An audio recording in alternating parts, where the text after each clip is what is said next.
selama ibu menjabat sebagai kepala sekolah pernah menghadapi situasi di mana ibu harus mengambil keputusan yang ini benar gitu Bu? Pernah nggak ibu mengalami seperti itu? Nah, pastilah. Namanya di suatu lembaga pasti adanya plus minusnya. Artinya dalam menghadapi situasi kasus seperti ini ya, ada guru yang satu sisi benar, yang satu sisi benar, tetapi mereka tetap mungkin memanggil keduanya ya untuk dipertemukan. Ya, dimanapun juga tetap dia harus kita akomodir dua-duanya. Yang kedua Bu, permasalahan kedua tadi kan ibu mengambil keputusan yang satu benar, yang satu benar. Nah sekarang kalau misalnya di antara dua keputusan, tapi yang mengambil keputusan tapi di antara yang satu benar, yang satu salah. Nah, solusinya ya tentu saja sama yang tadi ya, kita yang mungkin kalau ini kita mempertemukan dulu pis dulu nih ya, jadi tentu saja yang harus kita cari tahu dulu permasalahannya, dikomunikasi lagi ya. Setiap permasalahan memang harus ada komunikasi ya. Jadi mungkin karena kurangnya kita sebagai leader itu kurang komunikasi dengan guru tersebut sehingga ada miss seperti itu, jadi tetap harus ada komunikatif dengan yang guru. Dari cara-cara ibu mengambil keputusan ibu Ya. Ada nggak langkah atau langkah yang menurut ibu lebih efektif caranya? Iya, memang lebih efektif itu dengan cara kita terus. Oh iya. Adakah tantangan ibu dalam setiap pengambilan keputusan? Pasti tantangan karena terus terang aja ya, untuk mengambil keputusan memberikan punishment terhadap guru tersebut. Bu, dalam setiap pengambilan keputusan adakah ibu menjadwalkan? Jika ada permasalahan ya terus mungkin memang harus secepat mungkin ya kita selesaikan ya, jadi tidak, karena memang sekolah itu yang memang kompleks ya, permasalahan pasti ada aja gitu ya. Jadi kalau kita dijadwalkan takutnya ini yang harus urgent, emergensi yang harus diselesaikan, kita nanti jadwalnya misalnya di minggu keempat, sedangkan kejadian yang minggu satu yang harus segera diatasi, itu kan menjadikan nanti juga masalah buat kondisi sekolah. Iya. Ibu selain dari dinas pendidikan, ada seseorang yang bisa membantu ibu memberikan masukan pandangan dalam mengambil keputusan? Kalau ibu sendiri, ibu ya kita refleksi, kita renung, kita kejadian-kejadian. Jadi setiap mengambil keputusan itu pasti itu dengan pemikiran yang matang. Mengambil kebijakan, keputusan itu harus kita sebagai pimpinan saya. Iya. Baik ibu, dari serangkaian pengalaman ibu dalam pengambilan keputusan, adakah pembelajaran yang dapat ibu petik? Oh banyak banget. Keputusan dia intinya aja untuk saling memperbaiki.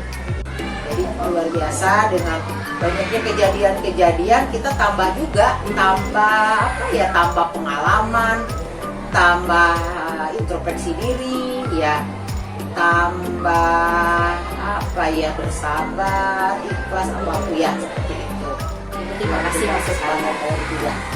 Terima kasih nggak apa-apa, karena dengan seperti ini kan kita berbagi. Dan tadi namanya ya dari ibu belajar dari Bu Yuni ya, Bu Yuni karena ibu tidak mengalami apa yang dialami yang dulu namanya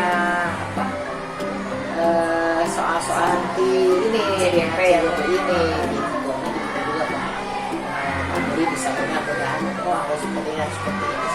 Iya.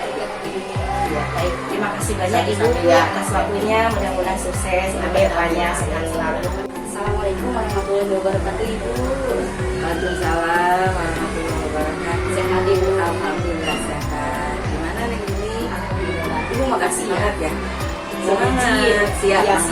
Izin mau ada wawancara Ibu dengan pengalaman Ibu dalam hal mengambil keputusan selama ibu menjadi kepala sekolah. Izin ya Bu ya. Oke, Ibu, apakah selama ibu menjabat sebagai kepala sekolah pernah menghadapi situasi dengan kasus benar lawan salah? Pasti namanya kepala sekolah ya, itu benar lawan salah itu banyak. Banyak yang bertentangan dengan ini kita, apa ya, teori-teori yang kita punya kan, dari kepemimpinan itu seperti apa, leadership itu seperti apa. Tapi kenyataannya di lapangan banyak yang hal-hal yang terutama masalah kan, kita itu kan di lapangan itu dengan anggaran sekolah ya. Sementara dengan anggaran sekolah itu kenyataan di lapangannya yang tertulisnya dianggarkannya seperti ini. Sementara di lapangan yang kita hadapi itu kenyataannya berbeda. Nah seperti itu ya. Apalagi sekarang kita kan ada istilah ini yang korupsi ya. Itu istilahnya bagaimana kita harus tegas, kita mempunyai sikap. Insya Allah kalau sebagai kepala sekolah prinsip utama jujur. Cara mengatasinya gimana? Nah, cara mengatasinya saya satu untuk masyarakat. Karena di sekolah itu kan masyarakat. Saya ada komite. Oh iya, Saya lakukan pendekatan dengan komite. Saya ajak bicara komite baik-baik. Saya ajak komite baik-baik. Kan paradigma sekarang itu sekolah gratis. Anggaran tidak ada yang bos. Jadi saya ajak bicara dengan komite yang memang orangnya ngerti dulu. Anggaran bos itu seperti ini, realitanya seperti ini. Saya berusaha jujur. Jadi ibu sampaikan kegiatan yang ada di RKS seperti ini, yang tidak ada di RKS seperti ini. Nah, tantangan yang dihadapi langsung ya, sama ibu, tantangan yang dihadapi ya kita harus pelan-pelan karena tidak semua orang tua paham. Jadi kalau menurut ibu strateginya yang harus kita lakukan satu pendekatan dengan keluarga sekolah, terus guru-guru diajak masalah itu yang sensitif ya, masalah itu. Terus intinya komunikasi yang baik. Kita mencerminkan memang kita itu benar-benar jujur. Mudah-mudahan ya kita membantu. Pokok utamanya sih kita jalin silaturahmi, komunikasikan dengan baik. Betul, ya. Tapi kolaborasi utamanya Bukan betul, Neng.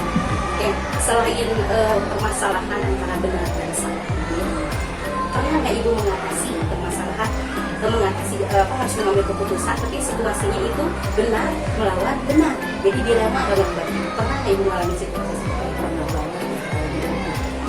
Istilahnya apalagi masalah ini enggak, masalah kalau di kepala sekolah itu pasti aja ada guru yang udah di atas kita, kan? Guru yang udah lebih senior gitu. Jadi merasa ini udah benar kayak gini, gitu kan, ini kayak gini. Nah, kita sebagai kepala sekolah juga kan intinya memang membenarkan gitu, ya memang benar seperti itu. Hanya mungkin kita mengambil keputusannya terutama dengan lingkungan guru-guru ya.